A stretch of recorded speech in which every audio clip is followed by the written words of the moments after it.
અન્ય સમાચારની વાત કરીએ તો નેનો યુરિયાને લઈ પાલાંબલિયાએ સરકાર પર પ્રહાર કર્યા છે। નેનો યુરિયા અને નેનો ડીએપી ફરજિયાત પકડાવાય છે તો નેનો સાથે આપો છો તેમ મગફળી સાથે ઠૂઠા કેમ નથી ખરીદતા તેવી પણ વાત કરી છે। ધ્રોલ કોંગ્રેસ તાલુકા પ્રમુખે ખુદ જઈને વિડીયો બનાવ્યો છે। ખાતર વિક્રેતા કહે છે કે અમને ફરજિયાત નેનો અપાય છે, સરકાર નેનો ખાતર મુદ્દે જુઠ્ઠાણું ચલાવે છે। પાલાંબલિયાના આરોપ। ડીએપી ભેગું એ આવે ઈ ના અરે સરકાર ફરજિયાત આપે છે ફરજિયાત છે આયમ ના અરે ઉપરથી તમને બિલ સાથે આપે છે ને? હા બિલ સાથે જ આપે સારી છે એના વગર તમને આપો ને ખેડૂતને। ના બિલ વખત નો જ આપે છે અમે બધા યાર બોલ જોઈ લીધું નેનો ની છે બસ યુરિયા ડીએપી ની છે યુરિયા ડીએપી છે આ વાહે રી નેનો આ એનપી છે અને આ નેનો યુરિયા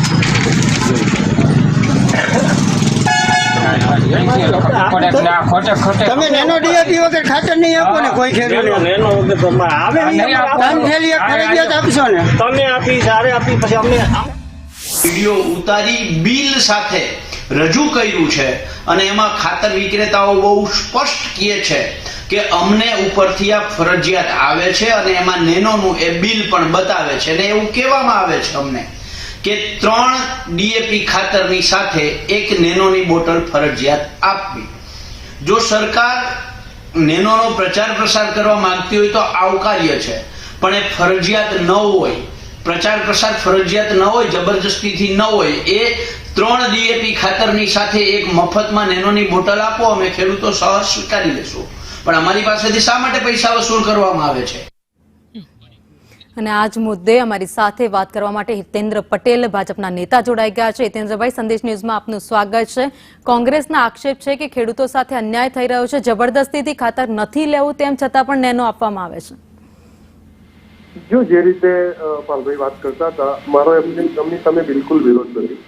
ખેડૂતોને જે જરૂર પડે એ જ આપવું એ એમની માગણી અને લાગણી સ્વાભાવિક જ છે, પણ વિનંતી એવી છે કે જે રીતે અત્યારે આપણને ડીએપીની મુશ્કેલી પડી, કારણ કે ડીએપી સંપૂર્ણ આયાતી છે, તો ક્યારેક ને ક્યારેક આપણે આપણો સ્વદેશી આવિષ્કાર કરવાનો પ્રયાસ કરવો પડે।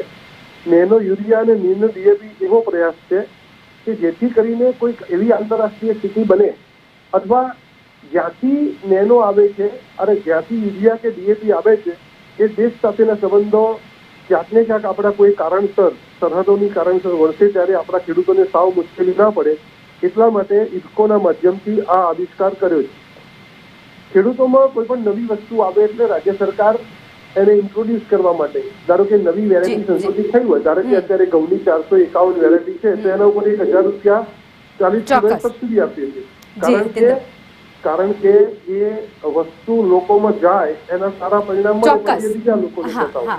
એવી રીતે નેનો પણ એવો પ્રયાસ છે, પણ એમની લાગણી એકદમ સાચી છે। એ લાગણી અમે સરકારમાં પહોંચાડી છે। 2 દિવસથી અમારી પાસે આ ફરિયાદો આવી છે અને આજે એના માટે કડક સૂચનાઓ અપાય એવો પ્રયાસ કરી। હિતેન્દ્રભાઈ, આપ અમારી સાથે જોડાયા।